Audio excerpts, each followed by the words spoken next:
No, Iceland's where the airports, aren't they? Yeah, they come and they stop in Iceland. They go back over. Like we used, like when you. So I went overseas. So they did this thing like NHL in Europe, where we went overseas and played in Sweden, and so we took our team plane and we flew over, and we only had to stop. Which way was it? On the way home or the way there? Because apparently our plane could make it one way, but it couldn't make it the other way because of the trade winds. Yeah. That's how it is. Like here, it cuts your time in half what you can fly. Flying from the East Coast back west is like... I follow jet business on TikTok. I learn a lot of stuff about private planes. I'm not sure I want to fly a plane that can only go in one direction.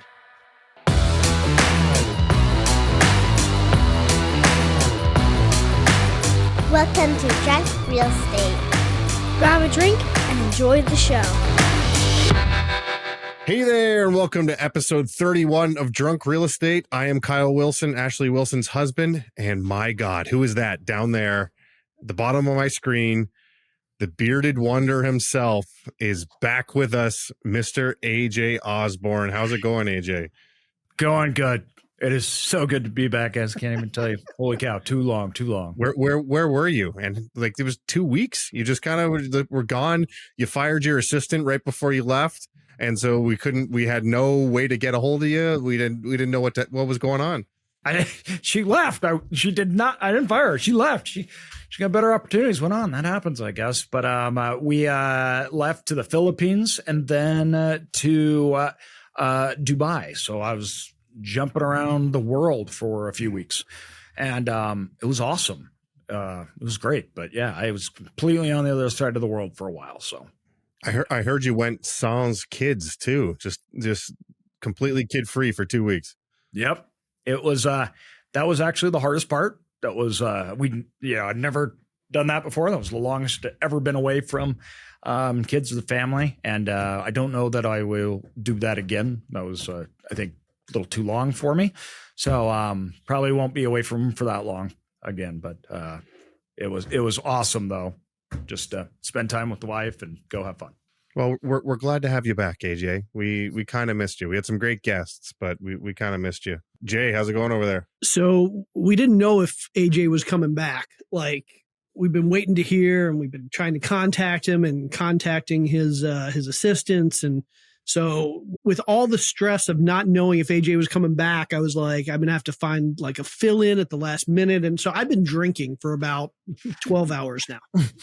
And not 12 hours, but I'm not a big 12 hours. I'm going to say that's a 7 a.m. wake up. Yeah, I'm so sorry for all the stress I put you through, man. I'm not a big drinker, but I opened this bottle early and I barely ate anything today. So this is going to be a really fun episode for me and for you guys.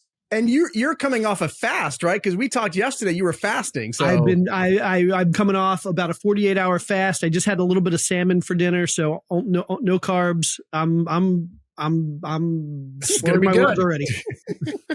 Let's have fun. I noticed you forgot to move your Claza Azul bottle from the back there. I thought that was a thing. You were going to keep moving it. Oh, that's right. I was supposed to move that. Okay, I'll do that in the middle of the episode when nobody's looking. Well, so what are you drinking? What kind of wine you got going? I am about 2/3 of the way through a bottle of Technique Cab from the Alexander Valley. I do not know if you can get it in. Was that on sale at Costco? Or I don't know if you can get it at Costco, but if you can, that's probably where I got it. Oh, it's good. Mauricio's on a roll already. How's it going over there, buddy? I am pumped. I'm excited. My buddy AJ Osborne is back in the house. And AJ, look. Everybody else was trying to like pick on you. They were looking already for replacements. You know, Matt Faircloth did an amazing job last week.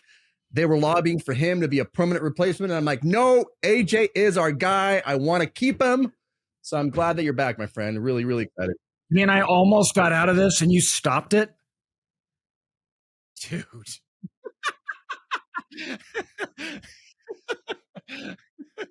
Not only was Matt a great replacement, but he wasn't allowed to drink because it was dry January or whatever. So instead, he smoked up a little bit for us, and he completely made up for it. So it was great. Allegedly. We don't know that for certain, but we suspect. We highly suspect. He mentioned it at the beginning. Mauricio, what are you drinking over there? Dude, I am drinking a Mercelet Chardonnay. We actually had a baby shower at the house. We had about 45, 50 people at the house. So we had a bunch of random bottles of wine. This is one of them. And it's actually one of my favorite sort of $20, $25, sometimes under $20 Chardonnays. So the Mercelet out of the St. Lucia Highlands in Monterey County. But I'm drinking that. But look, last week, our intro went 9 minutes and 38 seconds. I'm hoping we don't get anywhere near that. I heard everyone thought was the best intro we've ever done because it was just so long. We were talking about freaking Messi and the Philadelphia Eagles and the. So Kyle, what are you drinking? Oh, getting right into it. Okay, well, I'm sick as a dog right now. So I have a bottle of water. I have a little Clear. Plug our company once again, Clear, because it's nice and smooth. Little, what is this? Passion fruit. Ooh, that's new. I haven't gotten any of those. You haven't even tried the passion fruit. I highly recommend trying it. It's one of Ashley's favorites. And then I also got, just so that I can make it through the episode, I got a little C4, this energy drink, just in case I start to wane through the middle. But yeah, Ashley and I have been saying, I have something to throw out to the group. When you are a couple and you're taking care of young kids, I'm going to petition that it might be better to be the sicker of the two when you're a couple. Just because now in this case, Ashley was like comatose and she couldn't get out of bed. So I wouldn't probably want to do that. But in a different scenario where she was a little less sick, like if you're sick, but not the sickest between the couple, then like the entire world revolves around you at the household, right? Like you got to take care of the kids. You got to cook. You got to figure out like driving, doing everything. You do that anyway. You're Mr. Mom anyway. Yeah, but it's fine when one person's sick, then the other one just takes care of it and they're not sick. If two people are sick, then you're doing all that stuff while you're sick. You might as well be the sickest. I feel you. I'm right there with you, man. If you're going to be sick anyways, you might as well be sicker. So that way. Right. So then your spouse takes care of everything. 100%. Because then it's all on you and you're sick. That really sucks. Womp, womp, womp. Oh my God. We're starting with this already. Okay, let's jump in. All right, let's jump into this. Since he's finally back, why don't we start right off with AJ Academy? Shall we? You got it. You don't even pay for it. Let's get into it. So we've talked previously about how housing prices have remained constant despite record low transaction volume.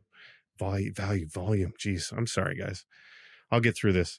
The obvious explanation for that is even though demand has grinded to a halt, supply has seen an equally drastic decrease, which evens out the prices. Our buddy AJ here, he went off the continent and did some soul searching, apparently, maybe mixed in some ayahuasca. I don't know.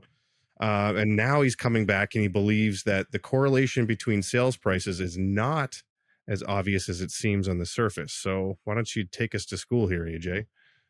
Well, I just think it's, when you're looking at the housing market, it's been a weird housing market for everybody, obviously, the last year, where normally what you see in markets is, especially when it comes to transactions, when you have lots of transactions, you have a market that is fluid. And so you're actually getting price feedback, right? So you're understanding where things are ending up. Whereas today, you even still have lots of people arguing about how healthy the housing market is, where prices would be lower, but they're not transacting, right? And so how much does the actual sales volume or the transaction feed into the pricing of homes? And the housing market itself isn't just, that we talk about like the housing market. Oh, is the housing market up or down? Well, the housing market's obviously really big. That involves a lot of things outside the homes, right? You have lots of industries that make up the housing market. And I think that's been one of the most interesting things about the cycle is that the housing market being, the housing market's healthy as far as home prices go. But at the same time, a huge portion of this marketplace is massively suffering, right? Obviously title companies, you have debt brokerages, you have everyone that revolves around this market. It feeds on the transactions. So the housing market is broken up into obviously two sides, and that is the owners, right, of the houses, but then you have the buying and the selling of the assets. And that is a major economic engine.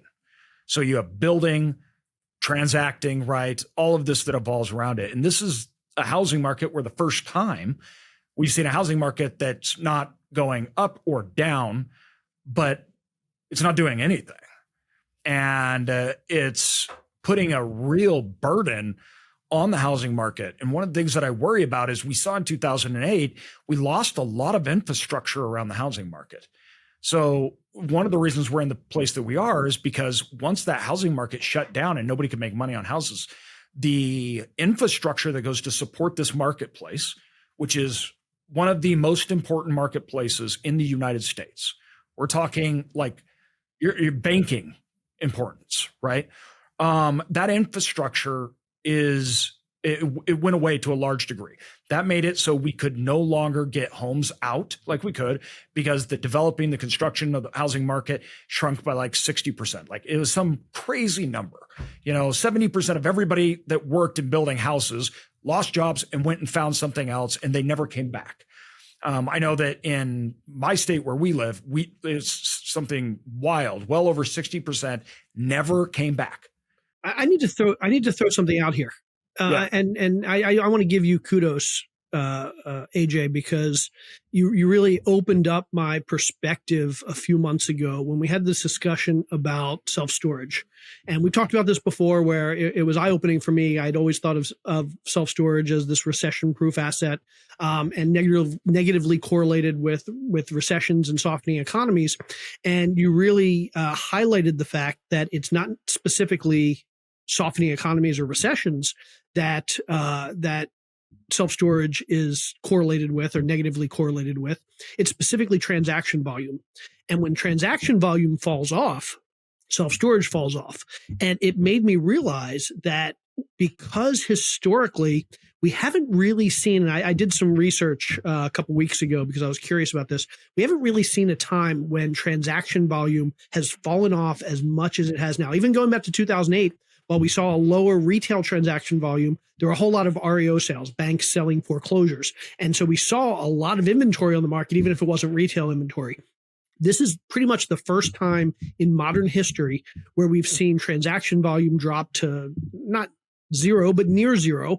And so we've never really thought about all the ramifications of transaction volume. And so I think there are a lot of cases, just like self-storage, where we assume there were certain correlations with certain things.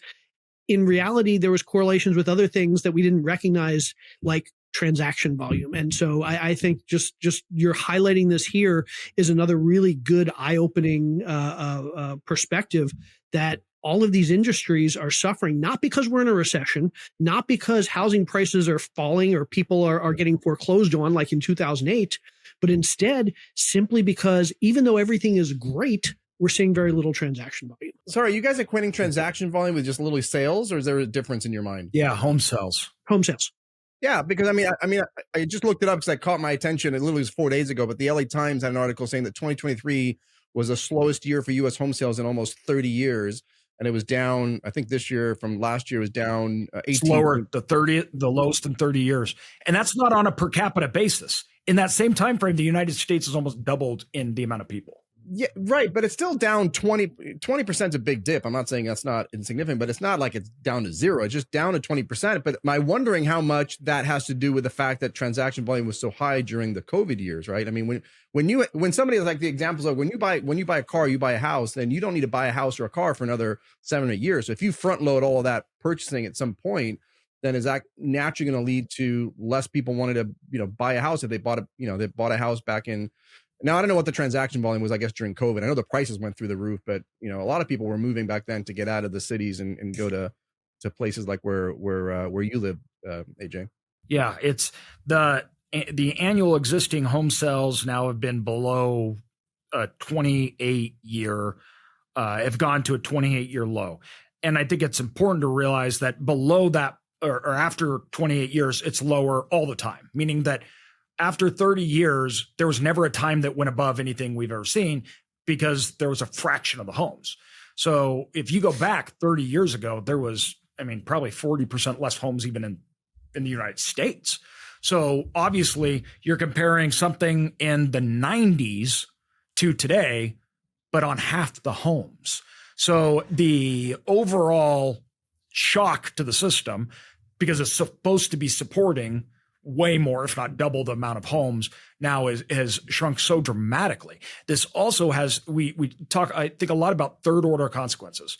So another big thing that this affects, obviously, is city growth, where people move to, why they move, because you have sections of the city, right, where home sale transactions they're just not happening. So it's an interesting way that doesn't look like it's going to change dramatically or anytime soon, which will really shape the housing market overall moving forward. So what happens when you lose construction workers, when you lose brokerage houses, when you lose real estate houses, right? And the infrastructure for that industry weighs. Well, that creates increased pricing. So all of a sudden you get pent up. That's what happened after 2008. You look at all these industries that lost infrastructure. They lost the ability to put new housing on the market, everything else. Well, you had that artificially surged prices afterwards. And I think what we're seeing is that again, which is a double whammy for the housing market because developers aren't putting homes out anymore. And they're actually paring back. They're cutting their funding. They're cutting how many people they have on staff. You don't switch that light switch back on. And we found that out in 2008. Won't that send housing prices up though? Because that's, if you talk about people aren't, so like yeah, I think we're actually starting to see new home sales increase again. And in fact, I think last month we saw the highest percentage of new home sales compared to existing home sales in a long time. But certainly that's been trending down over the last year or two. And so it's, I think it's a dynamic that we don't think about or talk about enough when we talk about home sales in general. If we talk about the housing market in general, we think of this homogenous thing of existing homes plus new homes. And that's another good demarcation that we don't talk about enough, that they're very different markets. And as prices change, I mean, if replacement cost is less than current home values, typically the shift goes towards new home sales and vice versa. If it's cheaper to buy an existing home like it was in 2008 when prices got clobbered, then new home sellers, new builders get destroyed. And so it's another good, I think, demarcation that we don't talk about enough. And look how states are reacting to it as well. You got Colorado City that's opened up now for building, Colorado City and Colorado, which they had been anti-development and everything, and they had all these laws. Well, they just went and totally wiped it all, and they're basically begging developers now to come, and they've opened it up for development, say we're in business because the housing crisis has gotten so bad, and all the developers are sitting here going, you need thousands of new homes, but we can't sell thousands of new homes, so why do you think we're going to build them? And two, even if we did build it, I can't solve your problem, because we don't, it's not like the city just says, we need new homes, go build new homes now. And developers are like, oh, okay, in 6 months, we'll add 2,000 homes on for you, right? Even if they were going to add that many, they do it in bits. So what they do is they build, and they build as they fill, right? So builders got wiped out during the financial crisis because of inventory on hand. So the largest home builder in our state I was talking with, and this was 3 years ago, when they had the financial crisis came, he's like, it was 300-400 homes at any given time sitting on our books to sell. And he's like, today? He's like, I have 3 homes. And the only reason I think we have 3 homes is because I haven't checked it today. We may have 0. So that's in a 6-year time frame when the housing market went back up, right? They went from 300 to 400 homes at any given time being ready to sell to 0 to 3. And that's the problem with the ramp up. And what happened after the Great Recession was developers couldn't get lines of credits to go build spec homes anymore. Nobody's financing, and builders weren't going to do it because they were going to get tanked. So if there's no spec homes, they're not front loading the market. Well, if you don't front load the market, you're behind the demand curve always, because this is infrastructure. It takes a long time to put out. And so the moment that changed, they all just shut down immediately, and they could. So all of a sudden, the pricing of homes was not reflected. So it's this weird tipping point that the tail end of it is really long, because the infrastructure to actually put housing on the market, which affects housing prices, is a lot. There's a lot that goes into it, right? In go into trying to get permits, everything else. So this problem is going to persist for years in housing Well, prices. we're also assuming though that the demand is going to outstrip that. Like going back to Mauricio's point every time that like if we do see some sort of major downturn or major recession, then that should strip out quite a bit of demand and it should soften that blow a little bit, should it not? Like that's, we're assuming that if we have some mini recession or some smaller downturn that's just going to, or we just bring down interest rates that increases only demand. happened in 2008. Housing market has never been affected by recessions past that. There's not a correlation between recession and the housing market. So that's actually a false narrative. In fact, what it would do to the housing market is blow it up because you would have interest rates that would go down and then everybody could afford houses. Because the buyers of homes are the least affected in recessions, and then interest rates drop so they can actually buy more. It's a bit crass to say though, like, okay, we're going to, there's no correlation between recessions except the most recent one. And let's go back, 20 some odd years to get to the next recent one. But we're just going to discount the one that we want to discount. Like, I get it that was because it was a housing crisis. I realize it was a housing crisis, but you still have to take it as a data point. You can't just completely disregard it as a data point. Yeah, because I mean, the narrative back then was that housing prices had never gone down ever since we started keeping track of it, and then all of a sudden it went down. And there's a lot of people that argument that we're still kind of in that thing from. We haven't really recovered from 2015. We have all those issues that we had back in 2015. So I'm not saying it's going. I mean, I still believe. I mean, when you have the issues with recessions of people not being able to afford, especially now with the prices are so freaking high. To your point, AJ, I mean, the pricing has gone through the roof, right? The affordability has gone. Yeah, I know it's happened one time, but I remember very clearly in 2008, 2007, everyone was talking about, oh, don't worry. Real estate's never gone down in the history or since we've started keeping track back in the 1950s or 60s or in the 50 years. Never. We had a recession because of the housing, not a housing crisis because of the recession. Exactly. And that's a very big difference. We've had 35 recessions in the last 160 years in this country, and every one of them is caused by something different breaking in the economy. And 2008 was the first time that we saw, you could argue that late 80s, we had the savings and loan crisis, which was a little bit real estate related. But 2008 was the first time we had foundational issues in the lending market and the credit markets related to real estate. And so it's not surprising that what we saw in 2008, we saw. Now, not saying that we're not going to see some foundational issue in real estate in the near future, or banking. Like we talk about all the issues going on with banking. It's mainly commercial, but that's going to trickle down. If we have some blow up in commercial bank lending, like it's all the same banks that are doing residential. Or the dollar, people, I mean, a lot of people have really traced down the last recession, sort of a dollar shortage, sort of an international, tightening of monetary. So, I mean, you have something similar. And again, a lot of people argue that hasn't been fixed, that we still have a dollar shortage, that we're just basically been papering it over with these artificial rates. So I don't know. I mean, I'm not saying it's going to happen, but I just don't like it when the argument's made that it's never happened before, or the only time it's happened is because of this. And we can always kind of try and carve it out, but to discount the fact that if you're going to have a huge recession, assuming that does happen and people lose their jobs and they're already struggling to pay their rents and mortgages, that suddenly is not going to get affected. But are they struggling to pay their mortgages? Obviously rent, but we've talked about the fact that mortgages or rents are 52% higher. The cost of renting is 52% higher than the cost of owning, and 2/3 of households own. So is it a problem? It might be, but it goes back to, we have no idea what's going to break, but the best predictor of the future, in my opinion, is the past.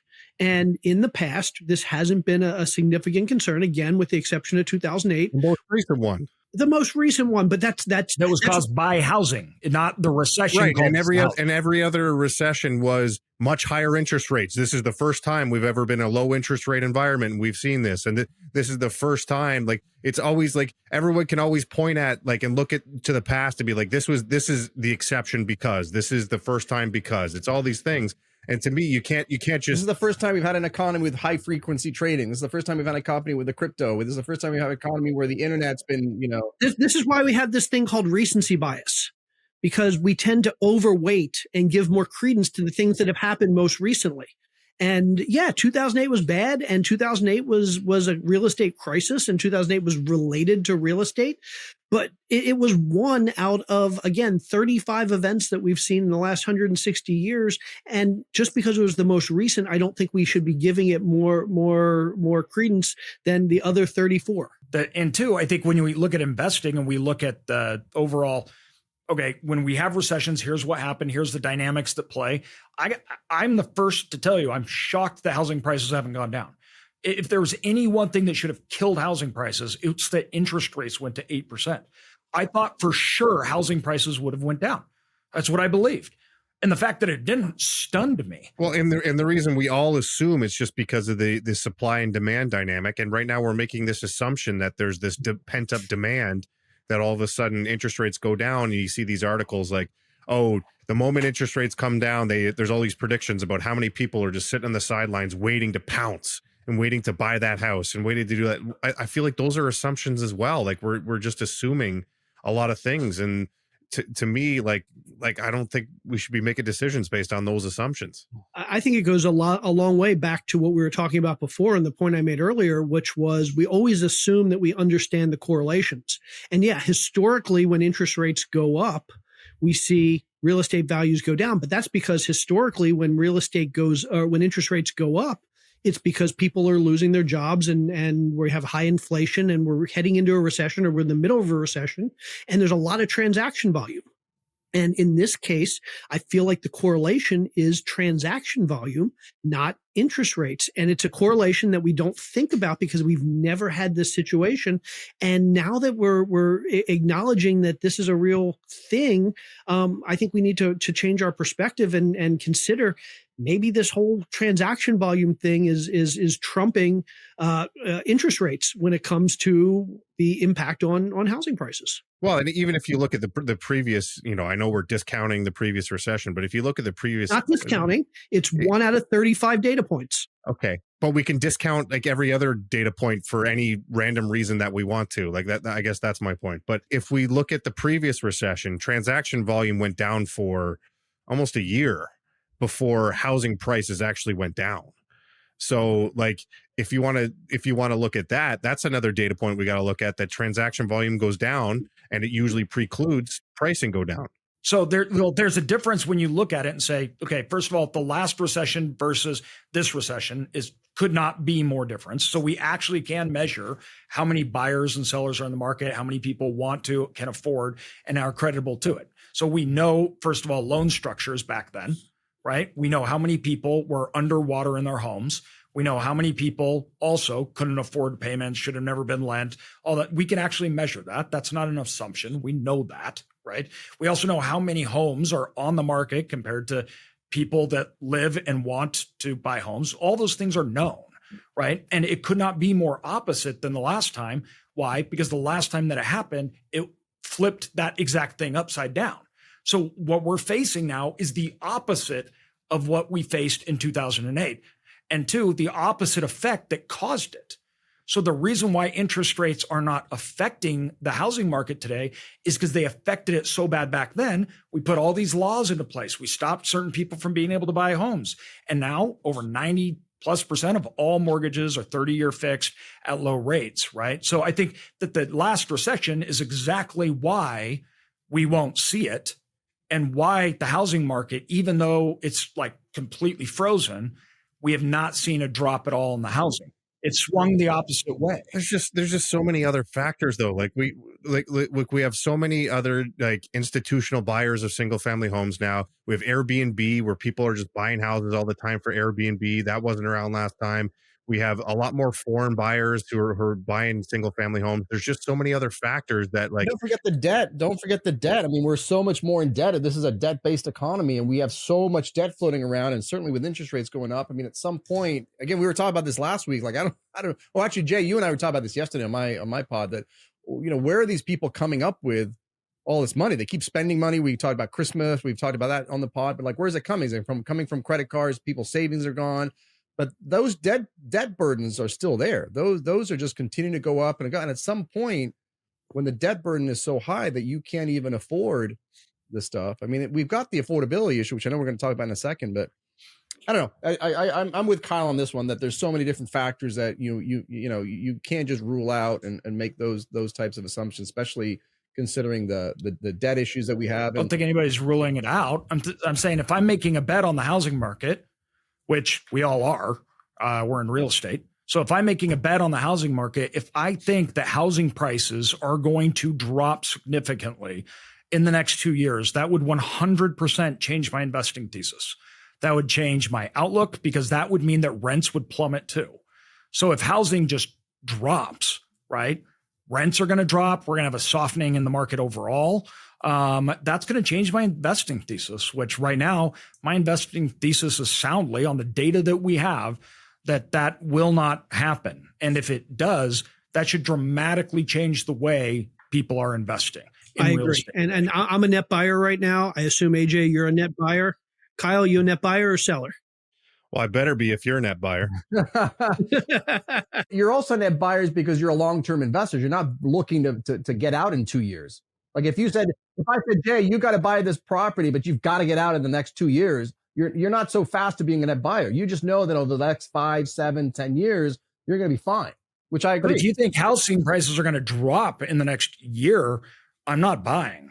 Well, we also got to be careful. We're talking about different things, right? So we're talking about, multifamily commercial is completely different from a single family residence too, right? So, we can argue all day long, but yeah. I don't think any of us are arguing that we're going to see some significant downturn or like a 10% correction in the housing market or anything. It's just, we can't be quick to jump that we're going to see all of a sudden interest rates come down. There's all these people waiting on the sidelines. There's going to be a lack of supply because of the lack of building, and it's just going to be like a run up of real estate either. So I think that's where the disc. But at the end of the day, we still do have an affordability crisis. And even if we do see no rise in housing prices, it's still going to be an affordability crisis because of lack of housing. And I think that's the best place to go and look at that is probably California. We like to make fun of California sometimes on this show because of its crazy policies that kind of come out of there. But matter of fact is it has like real affordability issues in any state. And a news headline that's been making rounds surrounding an LA judge. It's get a lot of press because he's taking the affordability crisis kind of head on by himself. And what he did is he effectively banned any new luxury permits in Beverly Hills until the city has built more affordable housing. So Mauricio, that helipad and that wine cellar that you'd plan on putting in your in your basement, you're gonna have to put that on hold from what it seems like. Go build affordable housing, man. I gotta buy something with actually the place I'm looking at does have a helipad, so we just got to look at the helipad. Look, actually, to me, this is interesting. So yes, California, I think it's not news that they have a huge affordability crisis, right? But what caught my eye was more, I got to give credit. I hate doing this, but I want to give credit to the new mayor of LA, Karen Bass. She's actually a Democrat. She's like 70 years old, but she actually campaigned on this idea of fixing, quote unquote, fixing the affordability crisis. And she has been trying. That's really what caught my eye, because I was kind of curious to see what exactly she's been doing, whether I agreed with her, assumptions or whatever. But, I took a little bit of a deep dive into this, and it was a lot of fun. LA's been having a huge issue. Like in the last decade, from 2010 to 2019, rents had climbed so much that LA lost, this is at Los Angeles, it lost 111,000 homes that used to be considered affordable, but now had been lost because rents had gone so high. But at the same time, guess how many houses they actually added? They lost 111,000. They only added 13,000 new affordable housing things. And, we've got the huge, as you guys know, the huge homeless issue here in California, which is also related to affordable housing. I was reading San Francisco Standard said at the end of the year of last year, the U.S. had 650,000 homeless people. California had 181 of those. So 28% of the homelessness was here in California, even though we only have 12% of the population. And LA has 40% of the California homeless people, right? So it's a huge issue. And, if you listen to liberals, right, which obviously California has a lot, they'll argue all day long that it's all because of income inequality, that the widening gap between the rich and the poor make it hard for, these folks to afford these rents, and, because they just can't keep up with the cost of living, that we need more government. funding, which I think is part of this thing you mentioned. Can I petition that instead of saying liberal, because I'm as socially liberal as they get. And I think you can be socially liberal and still think the Democrats are freaking idiots. And so let's use Democrats here, because I think liberals have some good ideas. Democrats have some horrible implementations. Yeah, outside of America, the word liberal and Democrat are not synonymous. Yeah, fair enough. I mean, I was going to use the words liberal and conservative. I don't necessarily want to say Democrats, Republicans. That's fine. You want to say left and right? Is that a better? Will that not hurt your feelings, Jay? It's not that it hurts my feelings. It's that I think there are people that have some really good ideas. It kind of seem like you're a little butthurt there. Your feelings are a little hurt. That sounds like I touched a nerve. Maybe it's because you're a bottle in. I don't know. Anyway, so Democrats obviously want more government intervention, more government assistance, which is one of the reasons this mansion tax has been going on. They're taxing mansions so they can then put money towards governmental thing. Conservatives or Republicans or on the right side, they'll obviously argue that it's excessive government regulation. Environmental laws here are crazy, zoning laws, building codes, those all, rent control, they all drive up the cost of housing, which I think is really the main issue. But what was cool about this whole thing is that one of the main reasons that I think, and what a lot of the articles have been stating, it takes 4 freaking years for an apartment to be built here in LA. 4 years, about 1.5 years to get the entitlements, 2.5 years to get the construction doing. And so the cost for developers, the incentive for developers to build these things is crazy. And literally without government intervention right now, it makes no sense for developers to build because it costs so much because of all of the... Because they just have to fix their previous intervention. That's the problem, is like back in the 70s and whatever, they put different laws on the books because they were trying to solve different issues, environmental issues, all these things. And now all those issues are coming and popping up in different issues. So it's just the government fixing their own fuck ups. Yeah, but guess who passed the California environmental thing that you were talking about back in the 70s? Ronald Reagan. Yeah. So this law requires, you got to do all these studies and you got to disclose all the potential environmental harms. It's just crazy. But here's what I love about our good mayor, Karen Bass. She actually passed I guess it's called an executive directive, almost like an executive order for the president. They're called executive directives, where she ordered, hey, if you're going to build something that's 100% affordable, you will get approved within 60 days. And building permits will be issued in 5 days. That was her mandate, which was cool. So she passed that. The funny part was that 6 months later, she also updated the rule that said, well, single family neighborhoods were excluded from this rule, right? And guess what percentage of neighborhoods is in the entire population? 75% of the whole of LA is actually neighborhood. But you know what? It turns... And you have to understand too, like affordable means lower priced, and lower price means less profit.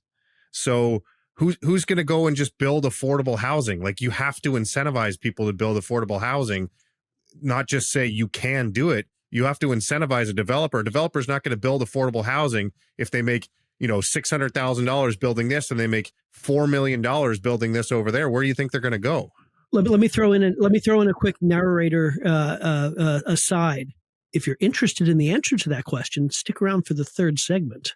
By the way, I had it down. I didn't capture it, but affordable housing, by the way, it's like literally somebody who makes low income families here like basically make $60,000 a year. Just FYI, and affordable rents is really like $1,800 or $2,000. I know of other places in the country that's crazy. But guess what, guys? It turns out that even though everybody talks about wanting affordable housing, they don't want it in their neighborhoods. Right. It's just like the mobile home park issue. Like, everybody wants to build it, but not in my neighborhood. And so a lot of these projects that were approved, they're getting pushback from the neighboring, with the residents. They're throwing out all these environmental laws. They're suing because they just assume, I don't want this in my neighborhood. If you build an affordable housing, they assume crime's going to go up. They assume, all this stuff's going to happen. So there's a major pushback. And again, the mayor's doing the best you can, but she's just getting all this pushback. California has this environmental quality thing, which you can't suddenly just get it done in 60 days. You still have to get all these reports and invest in the studies to prove that your development isn't going to have an adverse effect on the environment. So it's just becoming really challenging, even though I think Mayor Bass campaigned on it and is trying. It's just getting so much pushback because it's a supply and demand issue, in my opinion, right? At the end of the day, in order to get housing affordable for them, you either have to increase the supply of affordable housing or you need to decrease the demand, right? And one way to decrease the demand would obviously be to increase if you can increase productivity so that people make more properly and they can now afford more, that's one way to do it. But really, you need to incentivize builders to build the housing infrastructure. And the way to do that is obviously to strip away the insane cost of building a property. Even if they make more, if there's not product, it doesn't matter. So if I make more, it doesn't mean that there's all these empty lofts sitting around for $3,000 a month. They don't have that. So if you took a whole class and made them make more, guess what? All the prices in that marketplace would go up. And now at 60,000, it's crazy that those people are low income. Why? Because everybody makes so much money. So it would just keep going up until 150,000 is still poor, right? And so it's an inventory problem. And California, especially LA, has their requirements are wild. We tried to do a development in San Diego, and I gave up after 8 months and was like, we will never try to do this again. It was insane. It was going to be. I can't believe they keep trying to like force affordable housing in unaffordable areas. Like it's one of these things. Like it's just never going to work. Like if someone puts in affordable housing, that's when you get into these like the New York places where you have these apartments that like they haven't been updated in 40 years because there's no incentive for the landlord to put any money into the building because they're not making any money on the property, and it's just surrounded by these super wealthy like apartments, and then there's just this one that's just basically a slumlord. Like it never works out that way. You have to incentivize people to build, but you can't like force it like this area has to have it or this area has to have it. You make it more lucrative for people to do it, and then let the free market take care of it, and they will go in where they're supposed to. Yeah, you can't get around the fact that I mean, AJ is a great example. He's an investor. He has the capital. He has a choice to invest the capital here in San Diego, California, or invest it somewhere else. And if you're going to build a product that is artificially high to build in the first place because of all these regulations, whether it's the environmental, whether it's the zoning, whether it's you got to put in the solar panels, you got to do whatever you got to do, the cost of construction is really high. And then on top of that, once you deliver the product, you're capped at how much money you can make because there's rent control. Then it just doesn't make, and it takes you 4 years.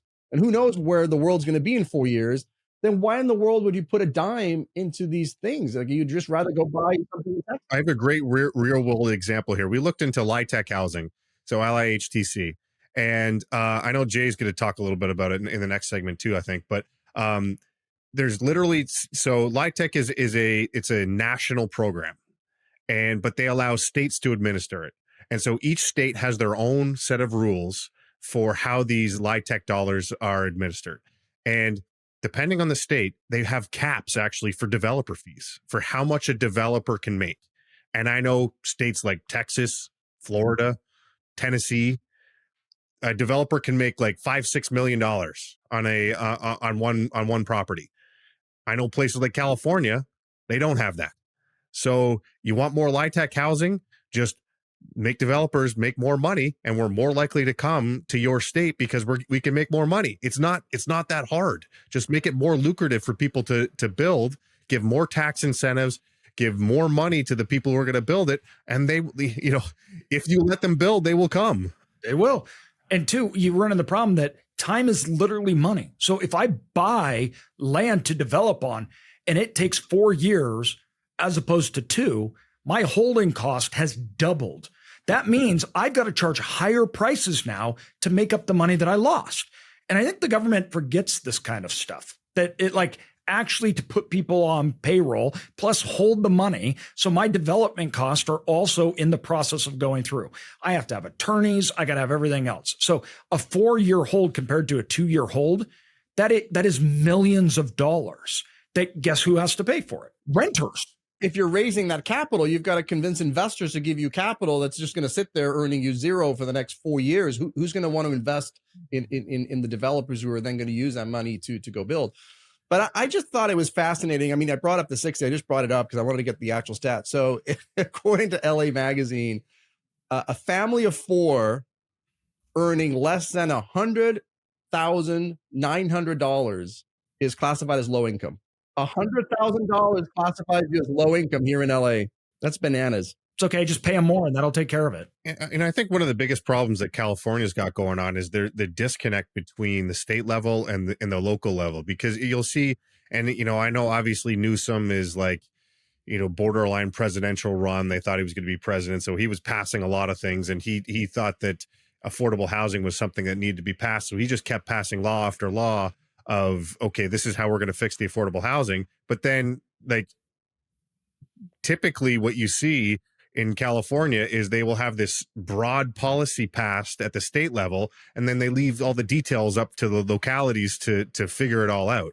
And so you'll have like this, it was all over the news, like the ADU things, like, oh, you can't restrict people from, anyone can put an ADU in their backyard that they want.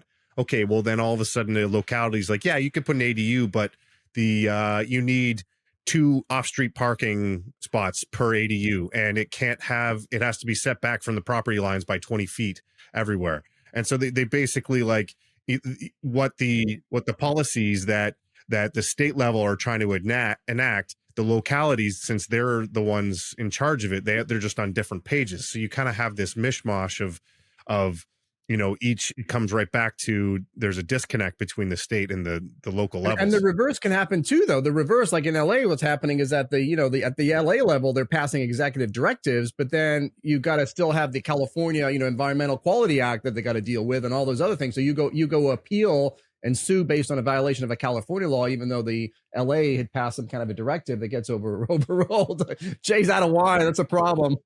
It's like they stack and stack and stack. And all of a sudden the bureaucracy is so intense that they can't even execute anymore. There's just so many layers in California that trying to project out, trying to build, it's become a nightmare to try to put inventory on the market. And it's so difficult. Whereas Texas, right? You look at Texas growth rate and demand, everything, their housing, it's still affordable there, even though Texas is wild how fast it's grown. Well, heck, there's places in Texas where there's no zoning. I know in Houston, like, there's no zoning. Like, you can have apartment complex next to a single family 3-acre plot of land. Like, it's crazy there. And so people build, so people move there. Yeah, I can't even, I don't even want to be involved in this discussion because I lived in San Francisco for a decade. I love California, beautiful place. I want to defend it with all of my heart because I love that place. I love the people so much, but the politicians are idiots. And I hate to say it, and I hate to be like jumping on that bandwagon of hating California. And again, I love California. I love the people, but the politicians, the government is just a bunch of idiots that, and again, I can't believe I'm about to use this term, but it's a bunch of virtue signaling. I mean, basically they're trying to sound like they're doing the right thing, but either because of ignorance, they don't understand the laws of unintended consequences, or pure maliciousness, what they are suggesting doing, or what they're not even suggesting, what they're forcing people to do through laws and legislature just makes no sense whatsoever. And so I think at the end of the day, I hate to say it, but we're going to need to see California go down the tubes even more. We're going to have to see a lot more pain before we start voting in. When I say we, I mean Mauricio and all my old friends back there, before they start voting in some more reasonable government representatives. I think you hit the nail on the head there with the unintended consequences. It's just short-sighted thinking. And if you look at the whole reason that they're in these problems is because of legislation before. It's because of, as Mauricio mentioned, the environmental. It's things like the tax cap, where like, oh, this sounds like a great idea. Let's cap the amount of taxes that can go up. But then people end up sitting on these multi-million-dollar mansions with low taxes, and they're never going to move. And what's the unintended consequences there? They can't do second and third level thinking. They just say, okay, first level, this seems like a good idea. Let's pass it. And it gets passed in a week without like a full comprehensive study or anything done. So I think it's just short-sighted thinking, and politicians are going to do that. Yeah, and I know we want to move on, and we will. I just want to make one other comment, though, is that, obviously, just look at the homelessness, right? It's kind of embarrassing, the amount of homeless. It's just so clear that whatever policies California has been, whether you agree with them or not, the California policies have clearly failed. I mean, the amount of homelessness has gone through the roof. The amount of, people that are living under the, or low income has gone up. California has had a multi-decade supermajority in the legislature. So it's not like you can argue, well, I tried to do something, but I didn't have the support of the legislature, or I didn't have the support of the governor. Like, they've literally had a Democratic governor, and they control both chambers of the House of the legislature by like a supermajority. So they can pass basically whatever law they want. So these policies are being passed. It's crazy that they keep voting these guys in. Well, and you brought up a good point too on, I think, what people want it somewhere else. And that's also represented in their homelessness, right? If you look at like LA, well, as long as it's Skid Row. So what they did is they created laws where, okay, you can do anything you want here. So this place is meant for the homeless, right? But don't bring it into our neighborhoods. Don't bring homeless into Hollywood, right? And so what they did is they created an area now that is just lawless. It's out of control. And like Kyle and Jay mentioned, it's the second, third order thinking they didn't think through. And now they have like a homeless, whole area of the city that's out of control. Yeah. And just to sum this up, and I mean, we can talk more if you want, but to sum up my thoughts here, it frustrates me to no end that this has become such a political hotbed, California. And I know Mauricio in Southern California, but I hear about it because I have a lot of friends in Northern California, and it's left versus right, Republican versus Democrat, liberal versus conservative. But at the end of the day, there are real people who are suffering. And everybody wants to make this about politics, and nobody cares about actually solving the problem. But there is a very real problem. And anybody that's spent time, I know in Los Angeles, certainly in San Francisco, if you've spent time there, there's a problem. And it frustrates me to no end that we care more about the political arguing and all of that than we do about actually helping people. 100%. Yeah, it's unfortunate, but something needs to be done. That's the question, is just how long is it going to take for them to realize that what they're doing right now isn't working? Well, we got Mauricio there, so it's cool. Yeah, he'll take care of it. Are we moving on to Jay? Because if we are, I'll probably take off or something. Well, it's not the most interesting topic either, so that's why we stuck Jay at the end. Jay, you still gonna what a tee up right there. I'm at the end of this bottle of wine. I'm going to make this interesting. Well, I was just going to say, Jay, we usually put you first, but AJ, we surmised that he left for a couple of weeks because he was a little butthurt because we always put him at the end. So we put him at the front this time, and then we stuck Jay at the end. So I just want to make sure, Jay, that you're still going to give it 100% here. Well, now I'm butthurt. I didn't know that was a thing, but now I do. Thanks, guys. Wow. Well, so let's talk some taxes, shall we? That's everyone's favorite topic. Well, there's tax bill. These tax bills always have the most interesting names. I want to know who names these tax bills, and if they actually get any money, or if there's just some intern that makes no money naming this. But we're going to talk about the Tax Relief for American Families and Workers Act of 2024. I mean, I guess it's better than the Inflation Reduction Act that had nothing to do with inflation. The reason that this proposed bill has made such a splash in real estate communities is that part of the bill aims to bring back 100% year one depreciation for investors, which would obviously be a huge win for syndicators, since we just saw that got bumped from 100% down to 80, and then it was supposed to go down from there. But that's not the only thing in the bill. There's other things with child tax credits, LIHTC, as we talked about before. So Jay, even though I left you last, why don't you do a good job of explaining what's going on with this bill? I feel like I was trying to bury the lead to get people to listen to this, and you just kind of spilled the beans. But okay, I'll take a shot at this. First of all, let me say that while I may be really drunk at this point, I'm not a tax professional. So don't rely on anything I'm about to say. Is that a good disclaimer, Mauricio? You're an attorney? Yeah, we can go with that. Okay. And second, I want to clarify that this is a proposed bill. This isn't a passed bill. This isn't a done deal. Basically, this bill passed through the House Ways and Means Committee, which is a bipartisan committee, a few days ago. It got 90% support, bipartisan support. So that's kind of really cool. You're not seeing a lot of bipartisan bills passing these days. So just the fact that it passed out of committee and is going to the House is a big thing. House comes back on January 29th. So this bill could be voted on as early as the beginning of next week. And then it has to go, assuming it passes the House, has to go through the Senate and get signed by the president, which could also potentially happen next week. So potentially by the end of January, very beginning of February, this stuff could be enacted into law. And so let's talk about what's in the Tax Relief for American Families and Workers Act of 2024. I kept that up on my screen just so I wouldn't forget it. There are two big benefits for real estate investors. I'm going to save those for a few minutes just because I want people to keep listening.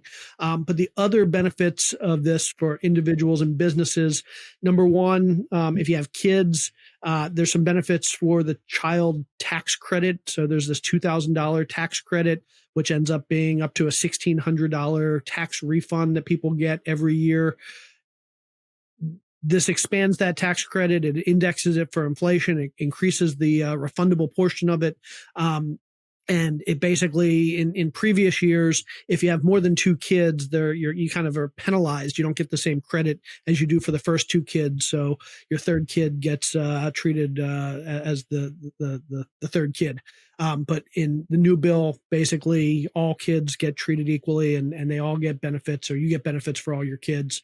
That's on the individual side. That's the only benefit if you're not a business or a government or a real estate investor. On the business side, and one that I really like. So in 1954, they passed this bill that the IRS said R&D expenses are completely deductible in the year in which they occur. So if Meta or Google or some oil company spends $100 million on R&D, like innovation type stuff, they can take that as an expense in the year and they incur it.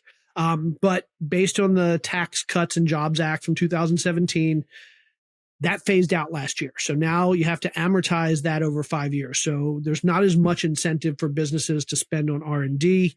This bill brings that back to basically you get to expense it in the year. So again, it's a big boost for those companies that are spending money on R&D, which as far as I'm concerned is like the thing that keeps this nation being the greatest nation on earth. And that's our innovation. So that's number one. Section 179 deduction is increased. So people have heard about this thing where you buy a big truck or a big car, 6,500 pound truck or car. Or a private jet. Or a private jet. A Model X qualifies, just so everyone knows. Yep. You get to take this big write-off. The reality is you get to take a write-off for any car you buy if you use it 100% for your business. But if you buy a certain type of car, a big truck over 6,500 pounds, you get to write it off in 1 year. That's Section 179. And basically, what about a big private plane? Does that count as 100% write-off year one, AJ? Or it does. 90+% you can accelerate the depreciation, yeah. And so basically the Section 179 deduction, the cap on that has been increased. So that's good for those of us that are running big businesses with high capital expenses. And then the other big one for us as business owners, and I love this one, and you guys will probably like this if you run your own business. Every year we have to send out these 1099s, these 1099 MISC returns to, if you're a real estate investor, probably your contractors, to your vendors, anybody you've paid money to. If you've paid more than $600 a year, you have to send them one of these forms. You still have to do that if this bill passes, but they're increasing that limit to $1,000. And for some reason, it seems like all of my contractors have charged me $601. And so I have to send them all these forms at the end of the year. So that's increased to $1,000. So less paperwork for each of us. And it's also going to be indexed to inflation, which means moving forward, that $1,000 is going to increase every year. So that's great. You know, your contractors are just going to bill you now for $1,001. So your price, your contractor's expense just went up. Contractor, they don't want that 1099 though. They'd rather bill you. They're smarter to bill you for $599. Exactly. Let them bill me for $9.99 now. Because I hate sending those forms out every year. I hate preparing them or getting a list of them and sending them to my accountant to send out. Okay, so now let's get into how this. Can't you guys afford a bookkeeper? Well, I have an accountant, but I still need to tell my accountant who to send these things to. Yeah, that's called a bookkeeper. AJ, can you talk to these guys? You know, a bookkeeper handles your books, and the bookkeeper handles all and sends it to the accountant. Like, right? I actually enjoy doing my own bookkeeping. We have Mauricio. He's you got to specify, like, obviously business versus personal. Like if you have work done on your own like house, like you still have to do this. Like it's still one of those things, and you're not going to have a bookkeeper just to take care of your house expenses. Okay, let's talk about real estate investors and the two ways that we will benefit if this bill passes, and I hope this bill does pass. Not just us, but our investors as well, our passive investors, if we're doing syndications. The first and the biggest is that it extends this thing called bonus depreciation. So basically, when we buy a big commercial property or any property, I mean, you can do this on your single family houses as well if you're a landlord. Basically, instead of depreciating anything that depreciates in less than 20 years, over 27 or 27 and a half years, whatever, however you depreciate it now, you can depreciate everything in 1 year. It's called bonus depreciation.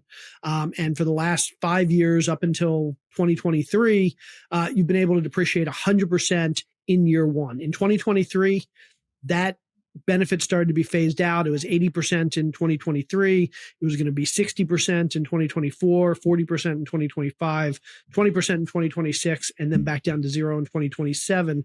This bill would take it back up to 100% for retroactively through 2023, through 2024, and through 2025. So basically 100% bonus depreciation through 2025.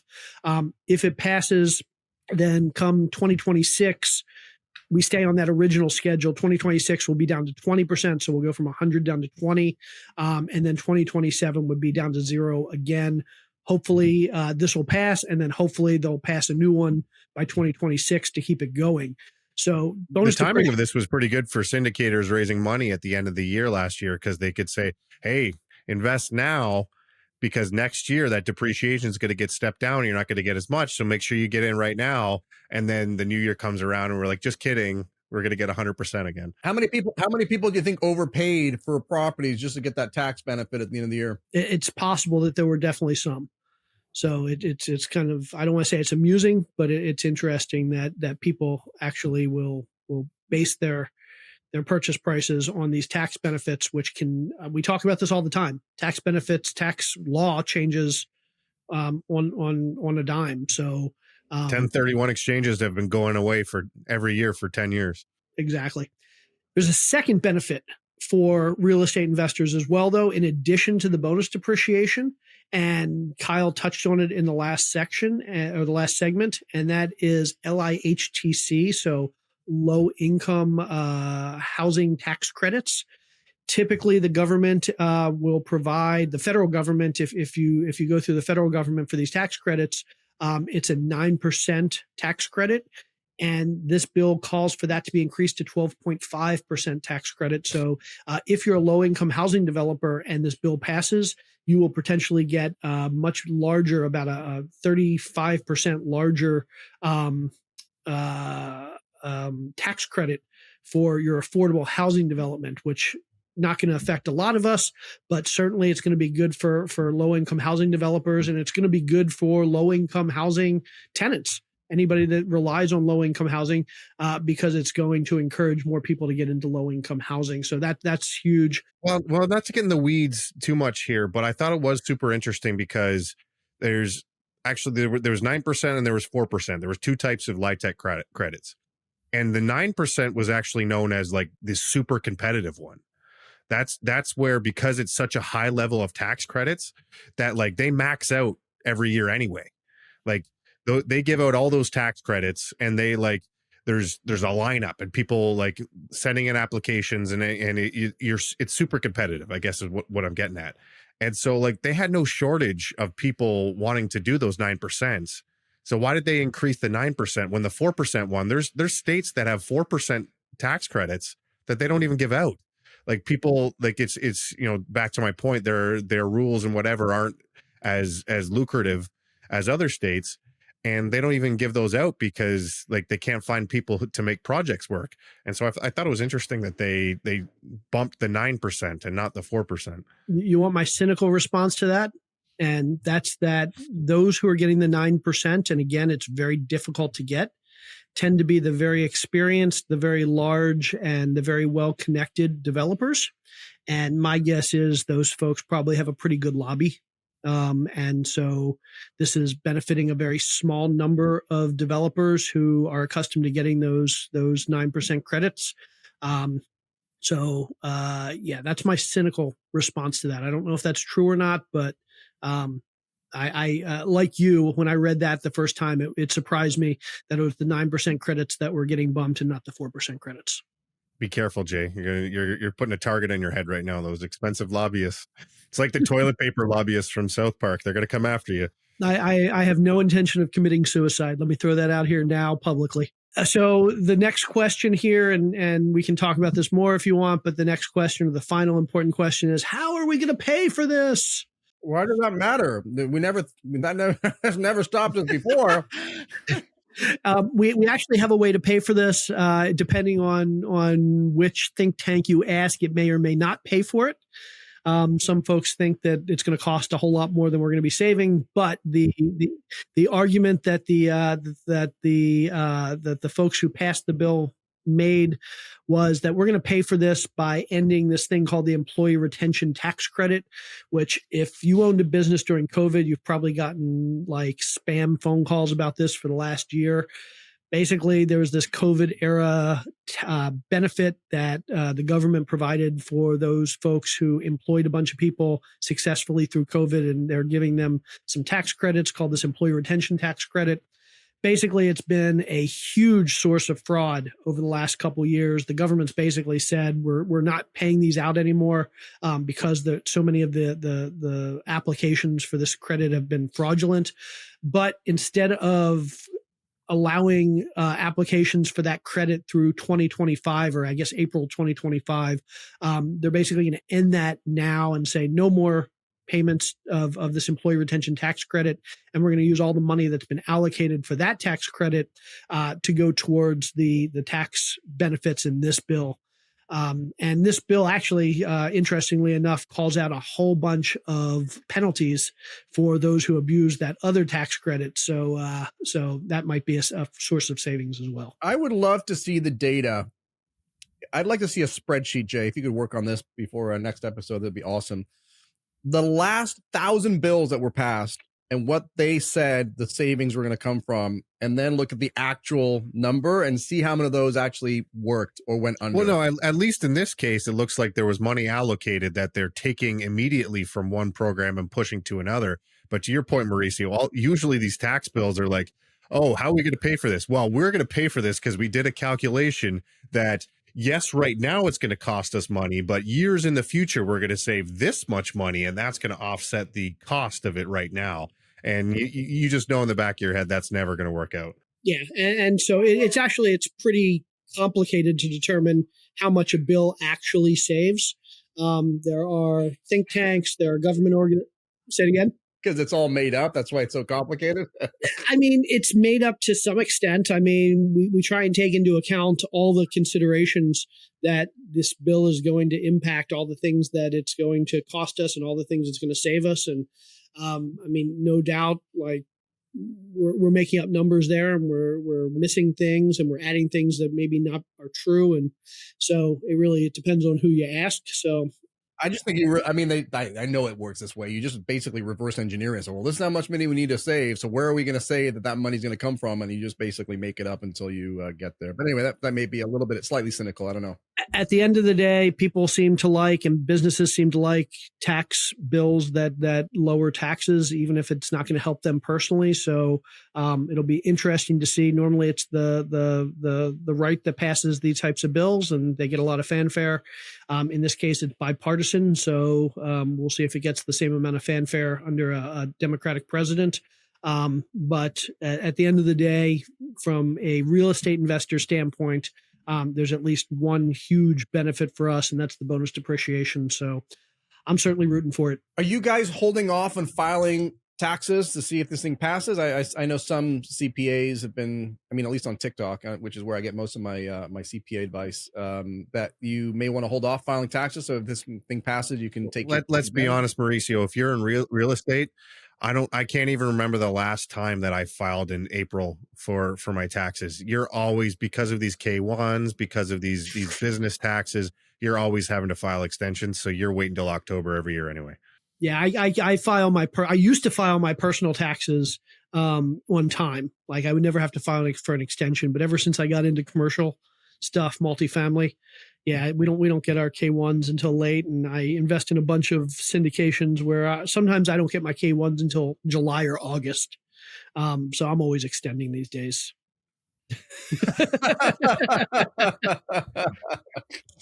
This is how we know Mauricio is an attorney and not an investor. The theory is so easy. I'm just thinking of all the operating agreements everybody's violating. Well, so I got a fun question for Jay on this too, though. So if you look at the for the kids, the exemptions that you get for kids, these are actually refundable tax credits as opposed to non-refundable. So non-refundable just means is that you could bring your basis down to zero. Refundable means you could actually get money back. And we all know that Jay, if you follow him on Instagram, he did a little thing about how his income is so low that basically he gets health insurance. He gets subsidies for health insurance. So now, Jay, if you can apply for these kids' tax credits and actually get the government to pay you, are you going to do that? So look, I've had this discussion with a number of people. It would be more complicated for me to cheat on my taxes and try and not take as much money as the government is offering me than it is to just do what the government is offering me. Last year, and to your point, Kyle, I wrote this on Facebook a couple of weeks ago. Last year, I get my health insurance off the ACA, the Obamacare Marketplace. And they asked me what my income was last year so they could determine if I was going to get some subsidies. And I went back and I looked at my tax returns, and it turns out that thanks to depreciation and phantom deductions, I made negative $248,000 last year. And that qualified me for a whole lot of subsidies. And certainly I could have told the government, I don't want these subsidies, but it would have been more complicated. It probably would have put me in a situation where I was more likely to get audited if I didn't take these subsidies, because now there's a conflict between what I'm saying my income was and what I'm claiming my income was. So yeah, at the end of the day, until the government fixes these loopholes, I'm happy to take advantage. So there you go. If you're a real estate investor and you have those write-offs to get your income down to zero, now with these refundable kids tax credits, you might be getting a check from the government instead of having to write a check to the government. So keep an eye out for that. I'm going to have more kids. All right, Mauricio, you got a top 10 for us? Why am I suddenly stuck with the top 10? Because you still haven't done one yet. You just made all these claims. Us. You keep threatening. Yeah. I told you guys that I tried to do a top 10, which was going to be the worst top 10 that Kyle did, and I just was so bored looking over Let's do the top 10 last episodes that Mauricio was grumpy with the top 10s. It was all of them. Episode 30, episode 29, episode 28, episode 27, episode 25, episode 24, episode 23, episode 22, episode 21, 20, and 18. So just a reminder, Mauricio missed episodes 19 and 26. He was not here for those. And I'm going to miss episode 33. Yes, you are. Mauricio is going to be gone next week. Who do we think the guest host is? Put it in the comments. Ooh, do we already have it picked out? I have a short list, but I have not yet reached out to anybody. But if you put it in the comments, maybe I'll pick your suggestion. And if you want to lobby like like Nathan did, get the lobbyist money going there. Same way how we get bills passed. All right, I got a fun one here. I think I'm probably going to offend some people, but I don't really care. On Instagram, there's this thing going around where this guy goes to BYU University and he asks them never have I ever questions. Or not never have I ever, would you rather questions. And for those of you who don't know, BYU is a Mormon school. My school, my alma mater. So I thought this was pretty funny. we're actually gonna offend one of the co-hosts. Because AJ left us for 2 weeks. I'm going to completely target AJ here, and I'm going to hit him with some would you rather questions. And these are straight from the I wish I could give a shout out to the guy who asked them, but just Google it and you'll find out who it was. But so AJ, yeah, here's some would you rather. Would you rather drink a beer or hit a puppy with a car? Oh, always I'd kill the puppy. I know what you're talking about. They're made up. So Well, let me ask you a question. How about drinking a glass of water or killing the puppy? kill the puppy always. There you go. Okay, and then here's the next one. Would you rather $5 million or 5 minutes with Joseph Smith? 5 minutes with Joseph Smith. That'd be awesome. Is that a real answer or is that a kill a puppy answer? No, that's a real answer. Can I get in there? AJ, I want to do a twist on the last one. Would you rather drink a glass of beer or give up your jet? Oh, I just give up the jet. I'll just buy a new one. All right. So AJ, would you rather end alcohol and premarital sex or end racism? Oh, who cares about racism? That's like I'm going to finish this bottle to that one. do you know how many jokes we would lose? There you go. This is to that answer. All right. One last one. What is the earliest that you would let your kids get engaged? Well, after 18, I really don't have a choice in it, but I guess they don't have to, they can do what they want. But if I preferred, it would be in their 20s sometime, obviously. But if they came to you at 17 and said, Dad, I want to get married. No. Are you kidding me? I don't let my daughter date. She's 16. She has to wait till she's 16 to date. Ugh. Apparently it's a thing at BYOU that people go on these like a couple dates and then get engaged. So it's a thing enough that they asked these questions. Yeah, that would be crazy. We get married fast though. I got married really fast. So that is true. That's totally true. We get married really fast. I'm not jumping in here because there's probably a Jewish one of these on the horizon. And Mauricio, you should probably stay out of it, given your Halloween situation. That's a good idea, Jay. I'll look up the Jewish version of this. That'll be a good one. I'll hit you with it next time. A lot of these questions actually go around like caffeine and coffee, which I know AJ doesn't adhere to. Obviously, I don't know. I would never drink caffeine. Coffee. R-rated movies. You watch R-rated movies? Oh, I've never. I only watch G-rated movies. Of course, I watch R-rated movies. Well, so apparently there's this service, like a Mormon service, that literally converts R-rated movies and like takes out R-rated. It's a Christian service. It's called CleanFlix. It does like they actually make Christian movies too. Well, there you go. I learned something. How do they handle Die Hard, the greatest Christmas movie of all time? How do they turn that one into PG-13? Ooh. So I've seen that. It's actually cool, but I didn't think they were still in existence. I got in trouble with like laws or whatnot. But you can actually pick. So you can say like no nudity, and you can click on it, and it'll cut any scenes with nudity out while you're watching it. Really cool thing. Everybody should go check it out. I think it's called CleanFlix. But yeah, really cool. They do like all movies, so you can watch any movie you want. You say, oh, okay, I don't want all this blood and gore. Click on it, and it will take it out, but you can still watch the movie. So when you say everyone should go check it out, you mean? I mean, I don't even know if it's in existence still. I think it's called CleanFlix, but I don't know. I prefer blood and gore. That's my actually cup of tea. So I'm not gonna watch that. I probably told this story before, but my wife worked for Franklin Covey, a Mormon company in Salt Lake City for a long time.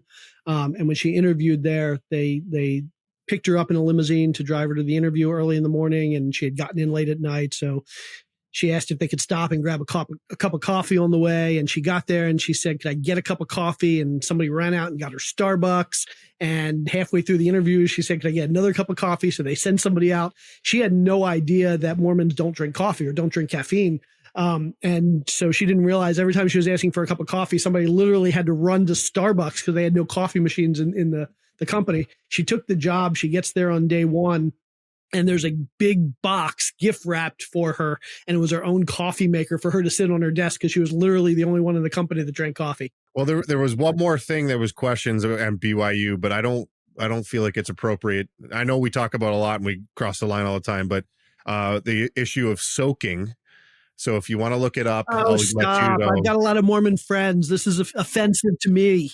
Look up what soaking is. So it's apparently with the kids in BYU, like with the premarital sex, they do this thing called soaking. And the only reason that it's totally made up, it's not true. But I think it's pretty funny because do you guys ever watch that reality TV show Jury Duty? Kyle, we talked about this. We don't watch TV. We don't watch TV, Kyle. Jury Duty was so good. It was the whole concept is they had 12 people who were on jury duty, and One guy, everyone was an actor except one guy. One guy was a not actor, but he thought everybody else, he didn't know anyone else were actors. He thought they were all real people. And it goes through this whole jury duty. And it was really funny. And it's one of those things, it was on like Freevee, but it was so good that everyone's picked it up now. And so I highly recommend watching it, but they have a scene that is surrounding soaking. And so if you don't know what soaking is, either go Google it or go watch that TV show. I recommend watching the TV show. But AJ, glad to have you back, buddy. You got anything you want to plug? You know what? This podcast, it's freaking awesome. It's the best. That's what I'm gonna plug. This podcast is amazing. It is when you show up. Yeah. You're right. It is good when I show up. When I'm not here, it's not so great. But exactly. It is good when I show up. He obviously didn't watch the previous episodes where I just ripped on him and said I don't want him back. So it's don't go and watch those. But we are happy to have you back. Thanks, AJ. Mauricio, you got anything you want to plug? I'm gonna plug my Instagram, Mauricio Rolled. It's a new app that's been out for a couple months and it's amazing. So go follow me on Instagram. Go watch Mauricio walking and pointing the camera back at himself. It's an entertaining time. Jay, what do you got? I'm gonna plug your wife. She's amazing. She's been working her butt off to the point of exhaustion and sickness. It's been a tough month or two for her, working these 80-hour weeks, and she is the keystone of our business. And so I'm giving her props this week. Awesome. Just plug her in general. Nothing of nowhere to go and check her out or anything. Just plug Ashley. Just her awesomeness, and I'm sure you'll tell us where we can find her. Well, I'm also going to plug my wife. She's actually, I don't know what day, I think maybe next Monday. She's taken over Bigger Pockets Instagram, so check her out on that. But otherwise, check her out on Badash Investor Instagram. Along with Mauricio, will probably be you get the little recommendations. If you go to Mauricio, she'll probably be right there. And she'll be at NMHC for anybody going to NMHC next week in LA. Is it San Diego? San Diego. She'll be in NMHC. So look her up if you're there. Yeah. So if you're a multifamily investor and you want to go check her out, just send her a DM. And unless you're a really good looking dude, then don't. No DMs. All right, guys. Well, I had a lot of fun. It's good to have you back, AJ. 2 of my 3 drinks are gone, so I got to go hit the head. But AJ, you back next week? Or I'm back. Mauricio, you gone next week? You back? I'm in Maui. All right. Well, for everyone except, then I will see you next Tuesday. See ya.